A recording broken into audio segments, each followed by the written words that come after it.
the World Wrestling Society podcast, starring LEK, the man, Brandon Gordon. Ladies and gentlemen, if you don't know by now, as I said, you better ask somebody. My name is Brandon Gordon, and I am reviewing the Roadblock WWE live special from Toronto. This pay-per-view was actually not one of the worst pay-per-views I saw as a whole. I thought this was a very enjoyable event, and this really made up for a lot of the disdain and disappointment from a lot of fans about how they were feeling about Fastlane. So without further ado, I would like to review the entire pay-per-view. Starting off with the WWE Championship match, ladies and gentlemen, the New Day opens up the show with the premiere of the cereal, the Bootios. I swear to God, I wonder if they're going to actually be selling this on WWEshop.com. I think the best thing about this segment was the fact that Big E in his high-pitched voice was making fun of the League of Nations, making fun of Sheamus, saying that he looks stupid. Barrett is a king with no kingdom, and Alberto Del Rio is quote-unquote booty.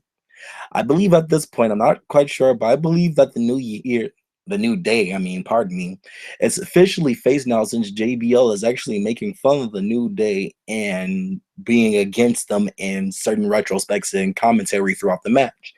And now a fair comment about the cereal. I know I'm being off topic about the cereal, but if this isn't on sale on WWE.com, I swear to God, this is probably going to be more of a debacle than fans wanting to revival of the WWE ice cream bars when CM Punk was still in business. All right, these four men have a really good chemistry with each other. Barrett and Sheamus showed some really great tag team moves, and these guys could really hang with the tag team champions. There was a major botch in the match when Big E and Kofi was going for the big ending DDT, but Kofi crashed and burned on top of Sheamus. However, just when we thought the League of Nations actually won the tag team championships, Xavier Woods yet again interfered by distracting the referee after Barrett hit a super kick on Big E, knocking him down.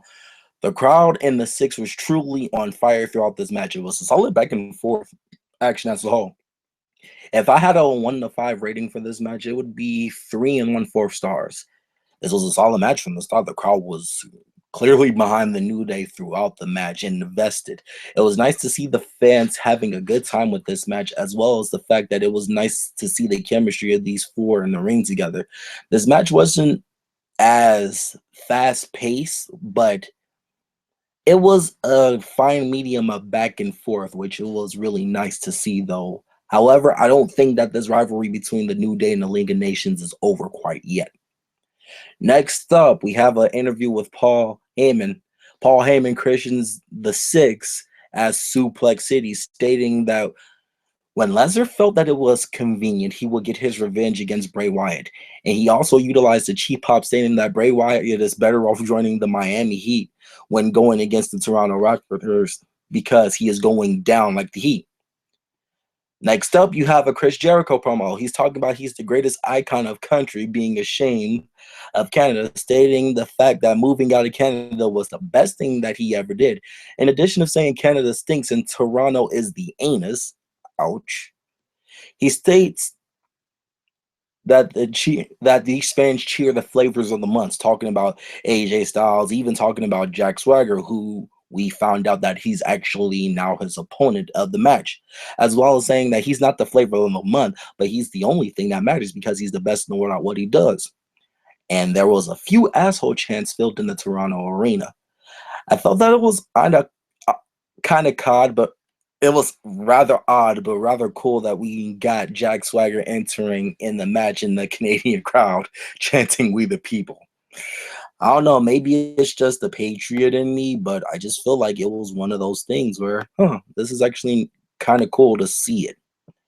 Throughout the first couple of the minutes in the match, Jericho was dominating throughout the match, and around the 4-minute mark of the match, it seemed that Jack Swagger finally was getting on the roll until the first time he tried the Swagger Bomb body splash. Jericho reversed it, but Swagger reversed the Lion Salt and hits the Swagger Bomb shortly after. Solid reversal of the code breaker to a wrestling move wrestling takedown move. Swagger hit many reversals against Jericho as Swagger puts Jericho in the ankle lock. Then Jericho grabs the referee's pins around the ankle and quickly got to the ropes to break the submission. Jericho wins the match via Walls of Jericho submission. This match was about 7-8 minutes long. I gave this match a 2.5 stars. It just seemed after the 4 minute mark, the fans started to lose interest in the match as a whole. When the crowd started chanting CM Punk, which this was a recurring theme, ladies and gentlemen, you heard a couple of CM Punk chants throughout the night at Roadblock. I felt that the feel of the match as a whole was lost unless something was done. They wasn't going to win the crowd over at all. It was an all right match. One man dominated and another man dominated. There was less than 1 minute of back and forth action leading to a Jericho victory. It was a match that was worthy of an open card, raw quality match. Just saying. Enzo versus Big Cass versus the Revival. First things first, a solid pop for Enzo Amore and Big Cass entering into the arena. The crowd was truly invested in the team. The crowd that was there was clearly more of a diehard fan crowd, not more of a casual fan at a Raw. As for the Revival, they didn't really get much of a reaction, but I would like to mention I do like their jackets. Really fresh get up to elaborate that they're a tag team. JBL made some very strong comparisons of the Revival, talking about them compared to the Minnesota Wrecking Crew and Tully Blanchard and Arn Anderson. Pretty strong comparisons for this tag team, who I stated in the past are straight up bare bone style tag teams. You don't get that a lot. There's a lot more flash in the tag team division, especially when you see stuff in the indies with Red Dragon and the Young Bucks and Ricochet and Matt Sydal going on. However, the Revival being the brash, in your face, bare bones, old school tag team versus the fast-paced, powerful, and flashy Enzo and Big Cass, it just has a nice parallel difference of style as well as a great contrast within each other. It was really nice to just see how they just function and work within the ring together. The Revival do retain the tag team champions. It was about a 10 to 11 minute match. This match, I don't think it was, I think it was actually better than the WWE Championship Tag Team Championship opener. This was a great match for these two, not better than the one that they have at NXT Takeover London. However, it was a hell of a match. There was multiple opportunities in which it seems that the Revival would be on the losing end. However, the same utilization of Carmella as the damsel in distress, women, with the Scott Dawson grabbing her in a similar distraction to London as they capitalize of Enzo for the win. Seen it before, not really anything new, but this was a pretty good match. After that, Natalya was interviewed as she states that the match that she was going to have against Natalya was going to be dedicated to Bret Hart. Recently, Hart was dealing with prostate cancer, as it was stated all over the news, ladies and gentlemen. It was one of those moments where it was going to be a heartfelt thing. However, Charlotte interferes in the interview, saying that Natty isn't in her league competitively, but Natty goads the prideful champion to defending the Divas Championship at Roadblock for their match. The first of the moments of this match was actually pretty solid. It showed some technical promise between these two, just reversing submissions with submissions. It was just nice to see this. Charlotte in this match was establishing her heel character as well as expressing mannerisms similar to her father. There were so many moments when her arrogance was her Achilles heel in the match. Charlotte was taking advantage of the injured left leg of Natalya. After a close call when it seems that Natalya actually had the victory via the sharpshooter, when it showed that Charlotte was actually having her hands under the ropes, and it just seemed that Ric Flair did grab her, but she actually didn't grab her. Her hands were just under the ropes, and Natalya got distracted by Ric Flair, which led to a roll-up finish with Charlotte utilizing the ropes, getting the victory. Charlotte did retain the Divas Championship. I thought this was the second best match of the night. It was a great match to be invested in. Back and forth action. The crowd slowly but surely got into the match to appreciate the effort these women gave us for sure. As I said last time, if the crowd isn't invested in the match, it becomes a lost cause. Natalya and Charlotte had a decent technical affair, and it was really interesting with many close calls, including Natalya kicking out of the natural selection, which, if you guys remember, Natalya did lose to Charlotte in the NXT Women's Championship tournament final after Paige relinquished her championship. And there was many close calls and pins as a whole for both of them. I think if they have 3 or more minutes as a whole, I think this match at this point would be the best match of the night. The chemistry of Charlotte and Natalya was solid. The involvement affair wasn't too much. It was just enough to make a minor impact, but not affect the quality of the match as a whole. Since Charlotte has helped, I believe that since Charlotte has held the Divas Championship, the quality of the matches, aside the Fastlane match between Charlotte and Brie Bella, has been a step higher than it was. I think it's getting better progressively. And I think it's going to show that with Becky Lynch, Sasha Banks, and Charlotte facing off at WrestleMania. Although they won't have Bayley in this match, though, it would be really sweet to just see those 3 have their WrestleMania moment together. This match I rated a 4-star match. It would have been a 4 if they would have had a little bit more time. But still, I think this is a 3 and 3/4-star match and worthy of the second best match of the night. Then you have Brock Lesnar versus Bray Wyatt and Luke Harper. Challenge accepted for Brock Lesnar. Bray Wyatt and Luke Harper teamed up against Brock Lesnar. 30 seconds into the match, Brock Lesnar suplex says Luke Harper. But I think the main thing that really stood out in this match is Luke Harper.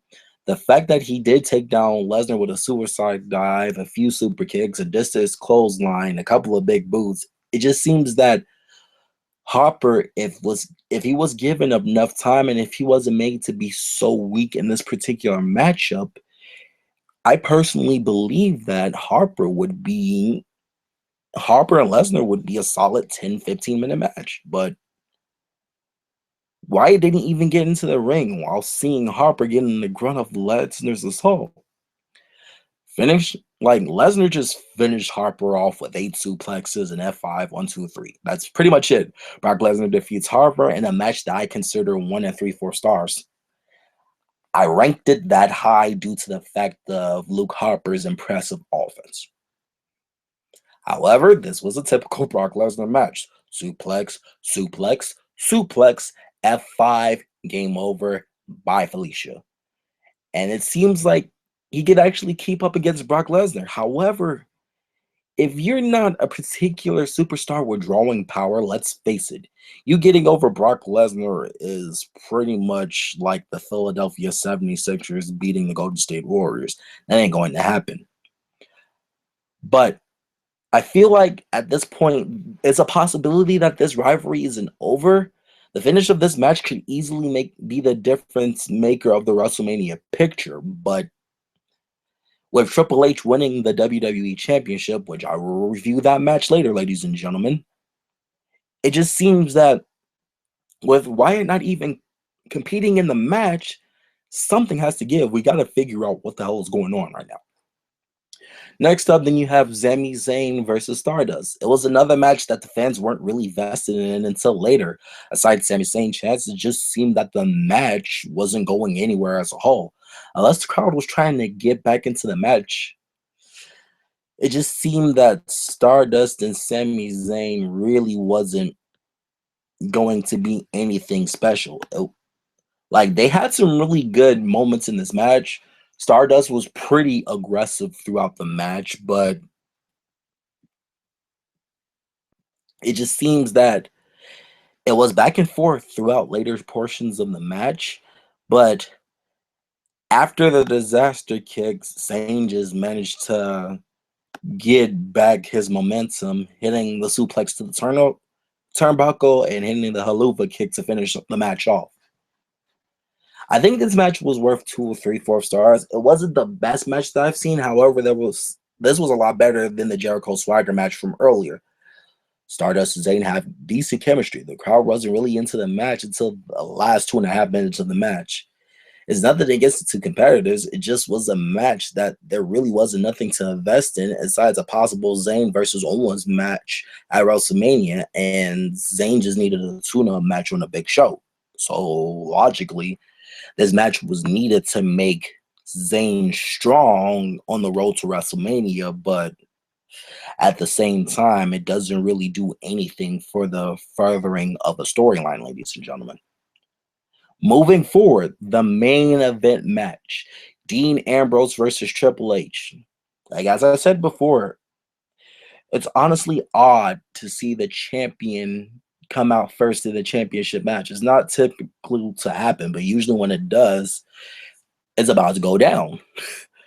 I think this was one of the best matches. I think this was clearly the best match of the entire show, and possibly maybe the best pay-per-view match of all the main roster pay-per-views as a whole as of right now. Dean Ambrose was calculating. It seemed like he had a plan. It didn't seem like his movements in this particular match was his typical free form style, which fans are necessarily used to, which is not necessarily a bad thing. It just shows that he was more serious or getting the championship. And it just seems that this was a dire situation to try to really screw over the whole picture of WrestleMania. But this match had a couple of back and forth moments, but Dean Ambrose did dominate the match majority of the time.